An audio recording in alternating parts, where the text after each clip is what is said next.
জামাতের কোনো প্রার্থী টাকা খরচ করে নাই। মানে 950টা ভোট যে পাইছে এটা বিনা টাকায়। ব্যর্থতা, এই নির্বাচনে আমাদের হারার পেছনে একটাই ব্যর্থতা ছিল।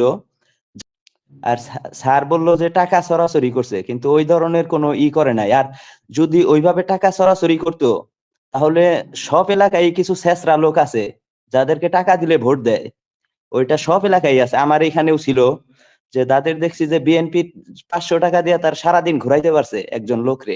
নির্বাচনের দিনও তারা ঘোরাঘুরি করছে ওই 200-400 টাকার জন্য। আমার অধ্যাপক স্যারের কাছে আমার একটা প্রশ্ন।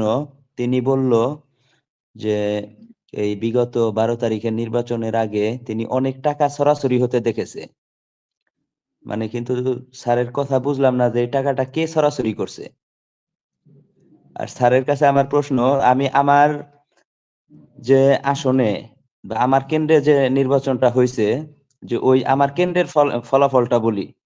আমার কেন্দ্রের 3100 ভোটের মধ্যে 2021টা ভোট কাস্ট হয়েছে। তার মধ্যে আমাদের দাঁড়িপাল্লার ভোট ছিল বলছে 100 থেকে 150 ভোটই পাবে না। সেখানে আমরা দাঁড়িপাল্লারে ভোট পাইছি 951টা, প্রায় 50টা কি 52টা ভোট বেশি পাইছে।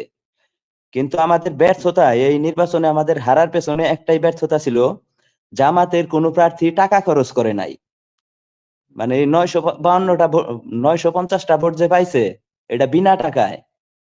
আর স্যার বললো যে টাকা সরাসরি করছে, কিন্তু ওই ধরনের কোনো করে নাই। আর যদি ওইভাবে টাকা সরাসরি করতো তাহলে সব এলাকায় কিছু ছেঁচড়া লোক আছে যাদেরকে টাকা দিলে ভোট দেয়, ওইটা সব এলাকায় আছে। আমার এখানেও ছিল যে তাদের দেখছি যে বিএনপি 500 টাকা দিয়ে তার সারাদিন ঘুরাইতে পারছে একজন লোকরে। নির্বাচনের দিনও তারা ঘোরাঘুরি করছে ওই 200-400 টাকার জন্য। ধন্যবাদ শহীদ, ধন্যবাদ আপনাকে। আমি আরো অনেক দর্শক আছেন, বাকিদের কাছে যেতে হবে। জি জি, হাবিবুর রহমান। জি ধন্যবাদ, হাবিবুর রহমান। জি আসসালামু আলাইকুম, যেমন করে শুনতে পাচ্ছেন?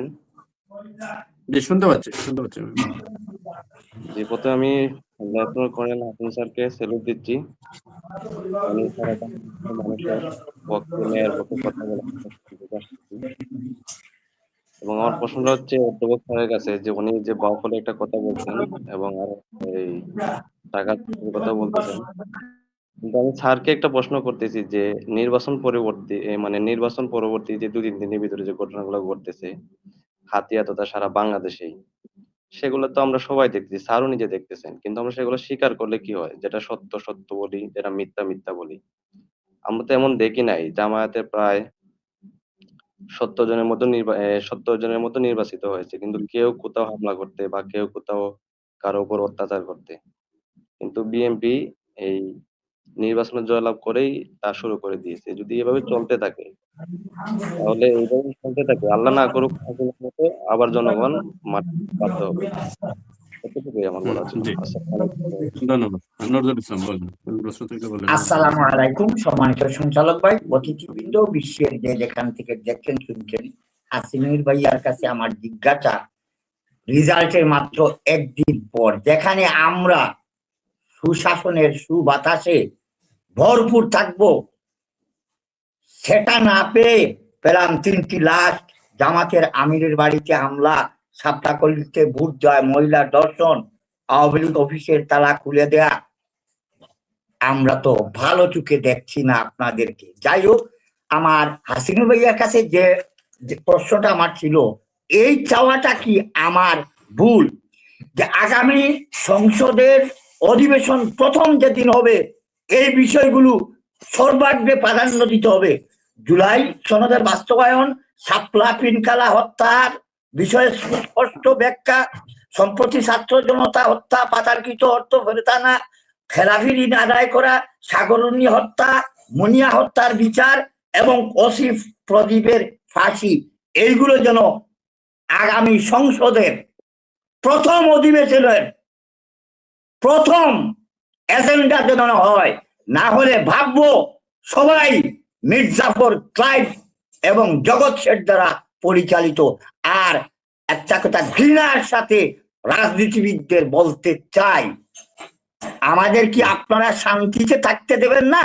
আপনারা আকাম কুকাম করবেন, এই দলুক আর সেই দলুক। আর সঞ্চালক ভাই, অতিথি যারা আসবেন, আমরা যারা ছোটখাটো মূর্খ মানুষ কথা বলি, সব সময় সেন্টিমেন্ট হাইয়েস্ট রেখে কথা বলবো, লজ্জা নাই তোমাদের? ধন্যবাদ সবাইকে, আসসালামু আলাইকুম। ধন্যবাদ। করিম, এমডি করিম বলেন।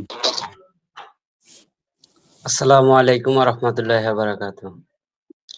কথা হচ্ছে যে এই যে নির্বাচনের পরবর্তী যে সময়টা আওয়ামী লীগের অফিস খুলে দেওয়া, আমরা কি যুদ্ধ করেছি কি আওয়ামী লীগের অফিস খুলে দেওয়ার জন্য নির্বাচনের পরে? তারপরে এই যে বিভিন্ন এলাকায় ভাঙচুর, বাড়িঘর, একটা ভোটের কারণে একটা ভোট দিছে, এই কারণে একটা বাড়িতে হামলা করা। ভোট আমি আমার সিদ্ধান্ত যে কোনো কাছেই দিতে পারি, তাই না?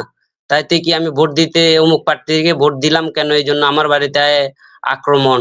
এগুলা কোন ধরনের? এই কালচার কবে শেষ হবে এই দেশের থেকে? এটাই জানার বিষয়।